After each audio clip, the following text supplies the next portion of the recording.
I'll let you in on a secret. Life is better when you make space for what you love. This world will rob you of every ounce of happiness that you possess if you let it. You have to be intentional about giving yourself something to look forward to. Good morning. As you can see by my organization, I'm clearly not, finishing the floor, which is maybe what some of you expected. Instead, we're being diverted. I need to get this, tiled. And the reason I need to get this tiled is because we have a sponsorship. And the sponsorship is this. Do you know what that is? We needed a toilet. So when I was offered this sponsorship, I said, well, I need a toilet. All I gotta do is finish the floor. How hard can that be? Well, let me explain it to you. Before 8 o'clock in the morning, I haven't even had my first cup of coffee, but I am going to try to explain this. As far as in-floor heat and everything goes, what I'm doing, if you search it on the internet or if you want to find information about it, it's called the sandwich method.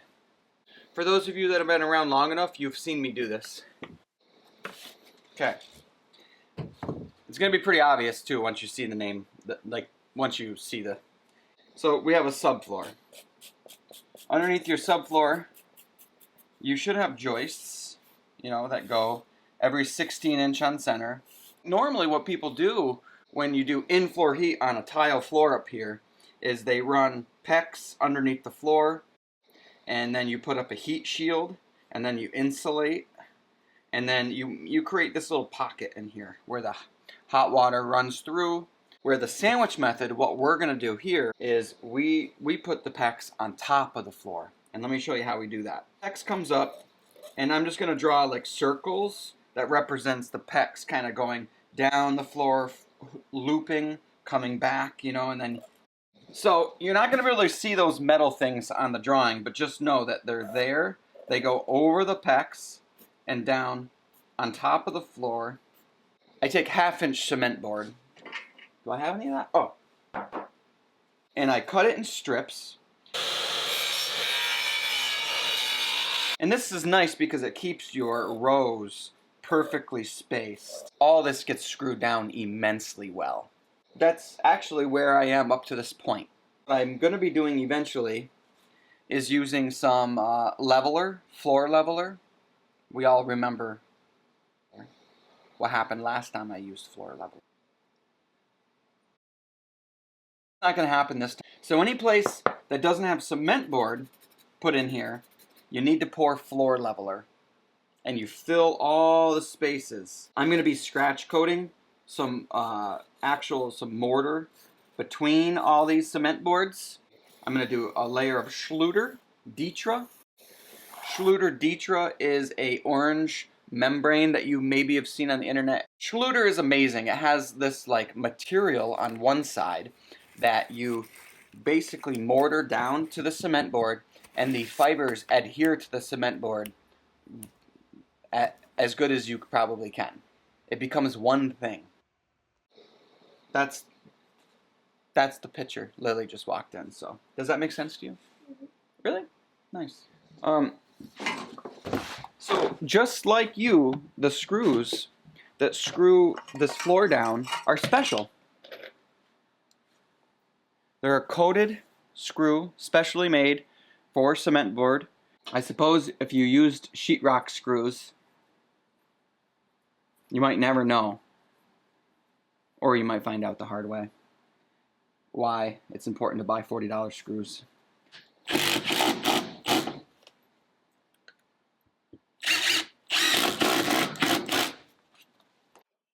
You'll see here in the next shot how I'm putting wood around where the toilet's going to go. You do that because you don't want in-floor heat really close to your wax ring for the toilet.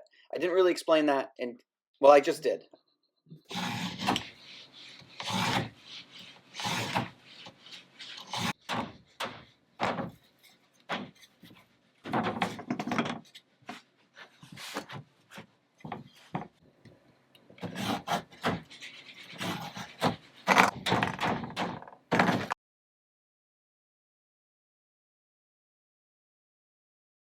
I don't like to put in super small pieces, but I put in pieces wherever I can. Next step is going to be, I'm just going to use a junky brush. And I've got to put some of this on the floor. I'm going to put this on anything that's wood. This just somehow makes the leveler stick a little better, I guess.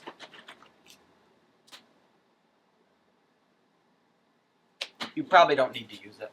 It's probably something that you pay $30 for that the companies laugh at you. They're like, oh, another person bought it. It's looking like it should too. It gets a little shiny.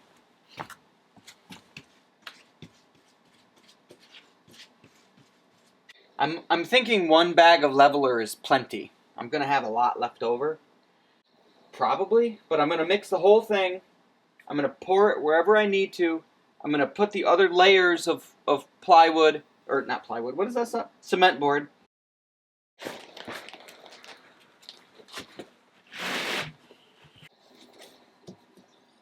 The next day or so, Sarah and I literally just talked about different patterns and tile layouts until we came to, I guess, a consensus on what Sarah wanted. It's almost perfect.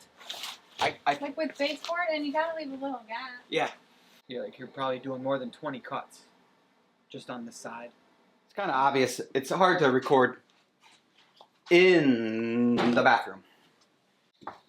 Sarah's downstairs very patiently, very slowly cutting the tile. I feel like I'm just doing this out of order, but this is old tile from the downstairs bathroom on the stone side. We don't want to pay money for stuff. We just want to use what we have. Because of the tile and what we wanted to use and how much we had to use, we had to get really, I guess, inventive. And what we did is we separated all of the tile and we took the lighter ones, because, you know, marble, there are some variances. So we took the lighter ones and we cut about a 6-inch border all the way around the room. And then we did the rest in herringbone.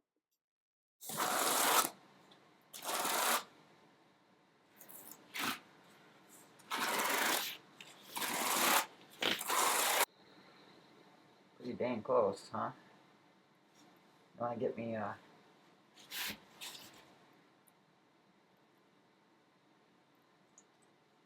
spin downs?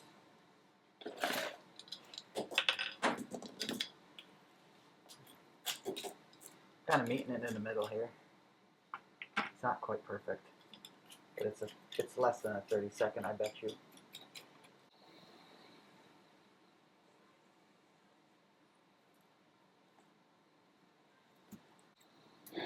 The supervisor was just in there measuring, and I'm off 1/8 of an inch. This little alleyway, we're just measuring parallel lines here, and this is off 1/8 of an inch. I think that's pretty good considering. I mean, the border looks nice. Yeah. So from here, what we could do is measure square footage. Do you Wow. remember this measurement? No. 46 and something. 36. So say 36 by 28 plus, what did I? 12. So 28 plus 12. Okay. Good morning. Today's the day. We're gonna start tiling. Sarah's already pre-cut a lot of these marble tiles. They were obviously these were the 18-inch by 18-inch tiles, and she cut them down to, I think they're 6 7/8. It's something like that. Every single one is 6 7/8.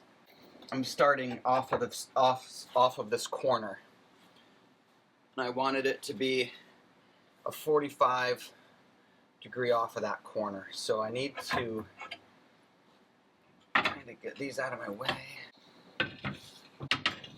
Just like that. Just so everybody knows too, we've laid this out 5 times.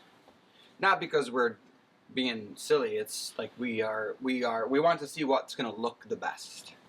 I think it would be confusing if I didn't explain this, but we actually did all this tiling in, I think, 3 days. We did the border first, and then we did a little bit of the floor on the inside, and then we finished all the cuts. So that's kind of why I'm walking all over it, and it seems a little funny. This didn't turn out perfect, but we knew it wasn't going to. We cut the tile, we made it, and so the cuts aren't perfect. Things aren't perfect, but it looks great. I'm pretty happy with it.